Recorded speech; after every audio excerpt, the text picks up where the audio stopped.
आज बड़े बड़े नेताओं से लेकर आम जनता तक एक दूसरे को बिहार दिवस की शुभकामनाएं दे रहे हैं। हमारे तरफ से भी आप सभी को बिहार दिवस की हार्दिक शुभकामनाएं। आज हमने सोचा कि आपको बिहार के पीछे की असली कहानी बताया जाए कि कैसे किसी बिहारी को अपमान सहना पड़ा था और उसी अपमान ने बिहार राज्य की कल्पना को मजबूत कर दिया। कैसे सच्चिदानंद सिन्हा खुद को एक बिहारी मानते थे, लेकिन उस समय जब बिहार कोई पृथक राज्य नहीं बल्कि बंगाल प्रेसिडेंसी का हिस्सा हुआ करता था। आज आपको बिहार की कहानी शुरुआत से बताएंगे। आपको हमें कहानी तब से सुनाएंगे जब बिहारी युवकों के कंधों पर बंगाल पुलिस का बिल्ला हुआ करता था और सच्चिदानंद सिन्हा को यह सब देखकर बहुत गुस्सा आता था।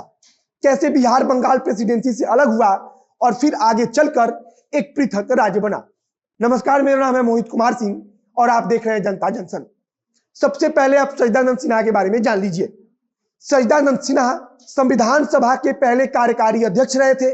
डॉक्टर साहब भारत के पहले ऐसे व्यक्ति थे जिन्हें किसी प्रांत के राज्यपाल नियुक्त किया गया था।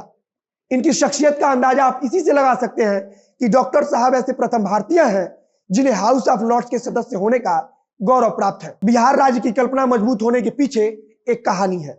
बताया जाता है कि डॉक्टर साहब जब वकालत की पढ़ाई समाप्त कर इंग्लैंड से वापस लौट रहे थे, तब रास्ते में उनकी मुलाकात एक पंजाबी वकील से हुई। पंजाबी वकील ने बात में डॉक्टर साहब से पूछा कि वे किस प्रांत के रहने वाले हैं। इसके जवाब में डॉक्टर साहब ने कहा कि बिहार। वकील हैरत में पड़ गया, क्योंकि उस समय बिहार नाम का कोई प्रांत भारत में था ही नहीं। वकील ने कहा कि लेकिन बिहार नाम का तो कोई प्रांत हमारे देश में है ही नहीं। इस पर डॉक्टर साहब ने कहा था कि बहुत जल्द हो जाएगा। यह घटना फरवरी 1983 की है। डॉक्टर साहब के मन में बिहार को लेकर एक भावना पहले से थी, लेकिन इस घटना के बाद उन्होंने इसे अपनी जिंदगी का मकसद बना लिया। बिहार वापस आने के बाद से डॉक्टर साहब ने बंगाल प्रेसिडेंसी से अलग होकर पृथक राज्य बनाने की मुहिम चलाई। उस समय देश की राजधानी दिल्ली नहीं बल्कि कलकत्ता हुआ करती थी और इस चीज का फायदा बंगाली अपना रौब दिखाने के लिए उठाते थे। बंगाली उस समय कलकत्ता के अंदर किसी बाहरी को कुछ नहीं समझा करते थे। यहां तक कि मौजूदा समय में बिहार की राजधानी पटना में भी उस समय बंगाली पत्रकारों का एक जमात रहता था जो हमेशा बंगाल के पक्ष में खबरें चलाता था।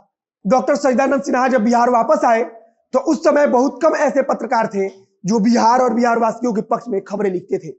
उन दिनों द बिहार हेराल्ड नाम का एक अंग्रेजी अखबार था जिसके एडिटर गुरु प्रसाद सेन थे। उस समय यह इकलौता ऐसा अंग्रेजी अखबार था जो किसी बिहारी के निगरानी में छपता था।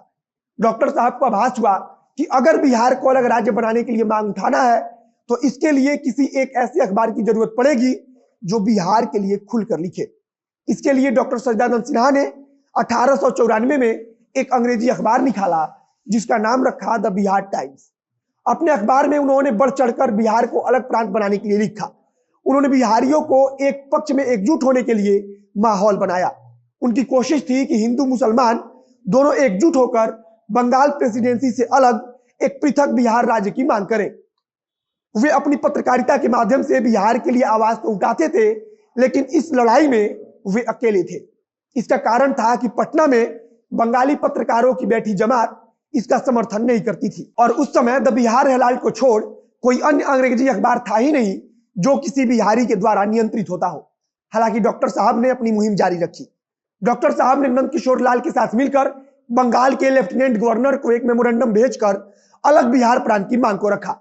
डॉक्टर साहब के साथ उस समय महेश नारायण भी इस मुहिम में जुड़े थे, लेकिन 1907 में उनकी मृत्यु हो गई, जिसके बाद से डॉक्टर सिन्हा थोड़े अकेले पड़ गए। हालांकि डॉक्टर साहब ने इस मुहिम को थमने नहीं दिया और अप्रैल 1908 के बिहार राज्य सम्मेलन में सर अली इमाम की अध्यक्षता में एक रेगुलेशन पास किया गया जिसमें बिहार राज्य की मांग की गई थी। इस रेगुलेशन को बिहार के अलग अलग जिलों से आए सदस्यों ने पूरा समर्थन दिया। यह सम्मेलन पटना में आयोजित हुआ था और इसकी जिम्मेदारी डॉक्टर सच्चिदानंद सिन्हा और मजहरुल हक को सौंपी गई थी, जिसके उन्होंने बखूबी निभाया भी था। इसके बाद 1909 में बिहार के भागलपुर में डॉक्टर साहब की अध्यक्षता में अप्रैल 1909 को एक बार बिहार राज्य का सम्मेलन बुलाया गया और इस सम्मेलन में बिहार राज्य की मांग को दोबारा दोहराई गई। 1910 का इंपीरियल विधान परिषद का चुनाव इस लड़ाई में अहम मोड़ लेकर आया। डॉक्टर साहब उस समय बंगाल कोटे से 4 महाराजाओं को हराते हुए प्रतिनिधि चुन लिए गए। डॉक्टर साहब ने नंद किशोर लाल के साथ मिलकर बंगाल के लेफ्टिनेंट गवर्नर को एक मेमोरेंडम भेजकर अलग बिहार प्रांत की मांग को रखा। डॉक्टर साहब के साथ उस समय महेश नारायण भी इस मुहिम में उनके साथ जुड़े थे, लेकिन उनकी बाद में मृत्यु हो गई, जिसे हमने ऊपर बताया था। अप्रैल 1908 के बिहार राज्य सम्मेलन में सर अली इमाम की अध्यक्षता में एक रेगुलेशन पास किया गया, जिसमें बिहार राज्य की मांग की गई थी। इसके बाद यह लड़ाई और तेज हुई, लेकिन सबसे बड़ा रोड़ा था कि बिहार की राजधानी कलकत्ता से दिल्ली कैसे किया जाए। हुआ भी कुछ ऐसा ही, इसका उपाय मिल गया। 25 अगस्त 1911 को सर अली इमाम ने उस रिपोर्ट को सबमिट किया, जिसके अनुसार हिंदुस्तान की राजधानी कलकत्ता को बदलकर नई दिल्ली किया जा सकता था। इसके बाद सर अली इमाम से मिलकर सच्चिदानंद सिन्हा ने केंद्रीय विधान परिषद में बिहार का मामला रखने के लिए उन्हें तैयार किया, क्योंकि उस समय अली इमाम अकेले ऐसे हिंदुस्तानी थे जो इतने बड़े पद पर काबिज थे। इसके फलस्वरूप यह हुआ कि 12 दिसंबर 1911 को अंग्रेजी सरकार ने बिहार व उड़ीसा के लिए लेफ्टिनेंट गवर्नर इन काउंसिल का ऐलान कर दिया।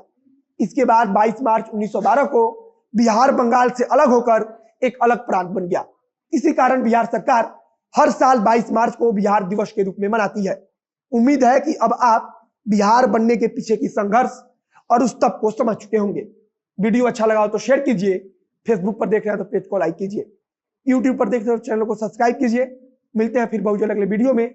कैमरे के पीछे खड़ी है सृष्टि श्रीवास्तव और मैं मोहित कुमार सिंह। धन्यवाद।